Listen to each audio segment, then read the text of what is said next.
बोलिए भारत माता की, भारत माता की, भारत माता की। आज के इस पंडित दीनदयाल उपाध्याय जी की 56वीं पुण्यतिथि के कार्यक्रम में हमारे बीच में अपने ही जो राजस्थान को गौरवान्वित करने का काम कर रहे हैं, ऐसे हमारे माननीय महामहिम उपराष्ट्रपति महोदय सम्माननीय जगदीप जी धनखड़ साहब, हमारे क्षेत्रीय प्रचारक सम्माननीय निम्माराम जी भाई साहब,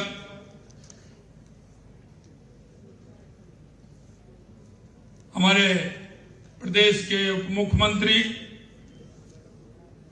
सम्माननीय प्रेमचंद जी बैरवा साहब, मंत्रिमंडल में मेरे साथी, युवा और संघर्षशील मंत्री भाई राज्यवर्धन सिंह जी राठौड़ साहब, आज के इस कार्यक्रम की अध्यक्षता कर रहे उद्योगपति भाई राजेश गौतम जी, इस समिति के अध्यक्ष सम्माननीय मोहनलाल जी छिपा साहब, इस समिति के सभी पदाधिकारीगण और मेरे सामने बैठे हमारे पार्टी के वरिष्ठ नेता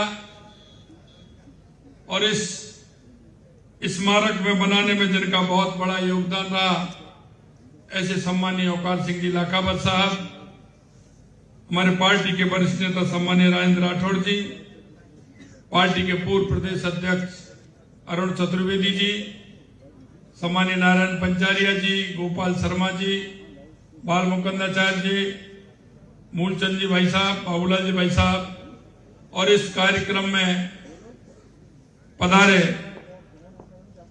उस विचार के कार्यकर्ता जिस विचार ने इस मां भारती को संस्कृति और विचार से ओतप्रोत कर 100 साल के संघर्ष के बाद एक देश के अंदर परिवर्तन की स्थिति आने लगी है। ऐसे में सभी बंधु और भगिनियों को नमन करता हूं, प्रणाम करता हूं। मित्रों, माननीय पंडित दीनदयाल उपाध्याय जी की हम 56वीं पुण्यतिथि मना रहे हैं। पंडित जी के विचार इस मां भारती के लिए समय वस्तुतः देखते हुए बहुत ही प्रेरणादायी, बहुत ही सारगर्भित, क्योंकि जब देश साम्यवादी व्यवस्था और पूंजीवादी व्यवस्था के अंतराल चल रहा था, उन्होंने एक अंत्योदय का विचार देकर के एक राष्ट्रवाद की कल्पना की थी और उन्होंने उस विचार को आगे बढ़ाने का काम किया, क्योंकि देश की स्थिति परिस्थिति इस तरह की थी कि जो राष्ट्रवादी लोग थे उन्होंने आजादी के लिए लड़ाई लड़ी थी। देश हजारों सालों की गुलामियों से जूझ रहा था। कभी इस देश के अंदर हूण आए, कभी कुषाण आए, कभी इस्लाम आया तो कभी अंग्रेज आए। हमारी सांस्कृतिक विरासतों को समाप्त किया जा रहा था। हमारे देश में 2 धाराएं बन गई थी। उन धाराओं के बीच में से क्या हो सकता है, देश के लिए किस तरह से एक निर्माण की बात हो सकती है, देश को किस तरह से आजादी मिल सकती है। उन्होंने आजादी के लिए अपने आप को न्यौछावर कर दिया। उन्होंने राष्ट्र के लिए अपने आप को बलिदान कर दिया। देश को आजादी भी मिली, आजादी के मिलते मिलते वो राष्ट्रवादी लोग या तो दुनिया से चले गए या वो उम्र के पड़ाव पर आ गए।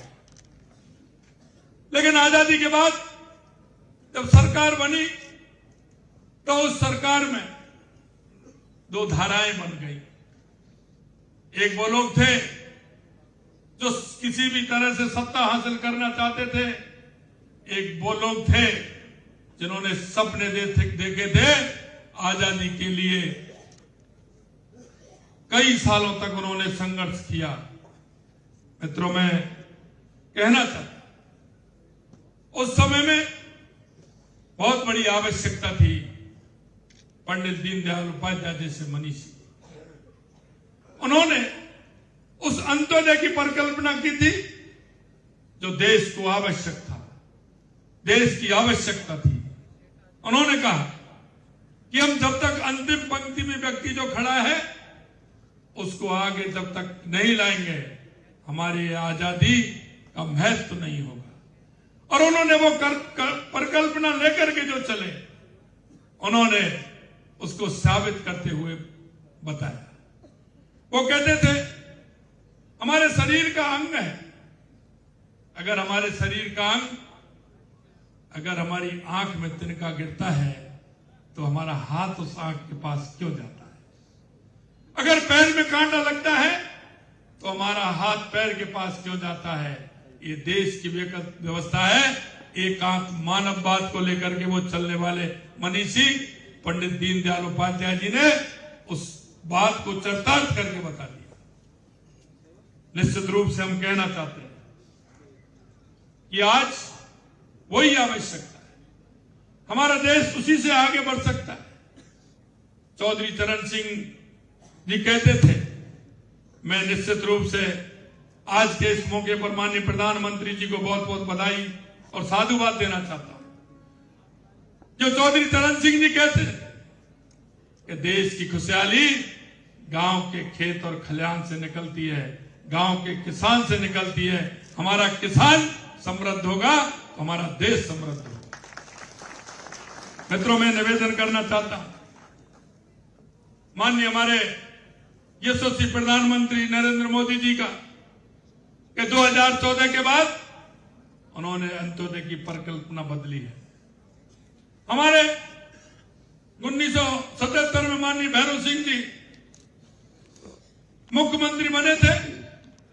उन्होंने अंत्योदय की परिकल्पना को आगे बढ़ाते हुए काम के बदले अनाज योजना को प्रारंभ किया था। अगर इस देश के अंदर अंत्योदय की योजना को सबसे पहले प्रारंभ किया तो माननीय मुख्यमंत्री भैरव सिंह जी शेखावत ने किया, क्योंकि वो दीनदयाल जी के अनुयायी थे, इसलिए उन्होंने अंत्योदय की योजना को लागू किया। मैं निवेदन करना चाहता हूं कि जब हमारे केंद्र में अटल बिहारी वाजपेयी जी की सरकार बनी तो अंत्योदय को लेकर के माननीय अटल बिहारी वाजपेयी जी चले थे।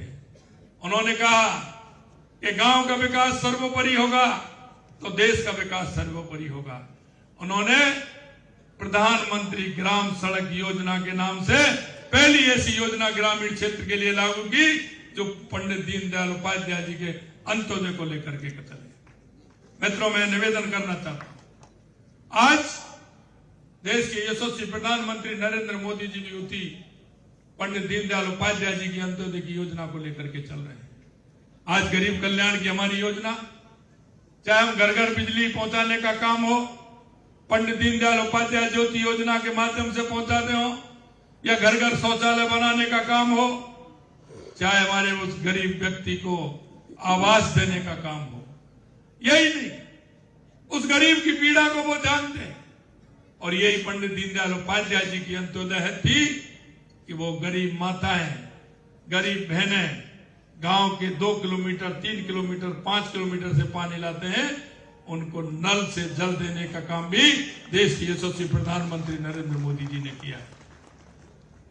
मैं निश्चित रूप से इस बात को कह सकता हूं कि जो हमारा विचार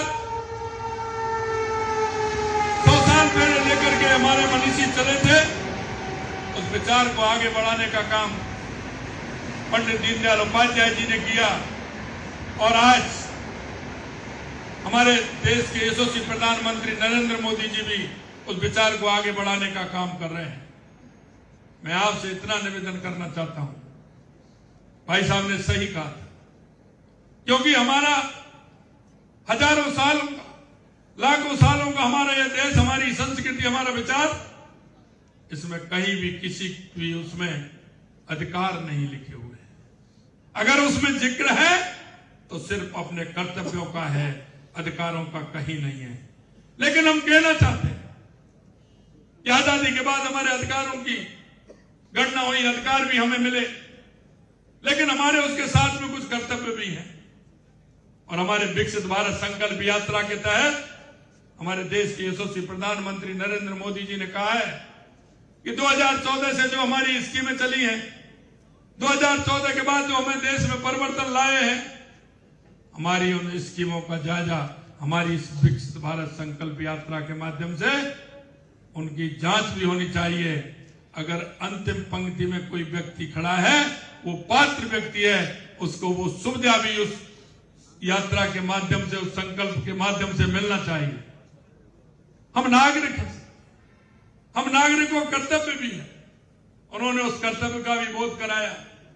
उन्होंने कहा है कि हमारे गांव में, हमारे पड़ोस में, हमारे मोहल्ले में कोई भी ऐसा व्यक्ति रहता है जिसको आवश्यकता है, कोई बीमार है, किसी भी तरह से उसको कोई विकलांग है, उसको किसी भी प्रकार की आवश्यकता है, तो मित्रों मैं इतना ही निवेदन करना चाहता हूं, क्योंकि आज ऐसे मनीषी की पुण्यतिथि हम मना रहे हैं, हमारा भी कुछ कर्तव्य बनता है कि हम हमारे पड़ोसी को, हमारे भाई को, हमारे गांव के, हमारे मोहल्ले को, कोई भी व्यक्ति अगर ऐसा मिलता है तो उसका हम किस प्रकार से सहयोग कर सकते हैं, ये हम सभी का कर्तव्य है।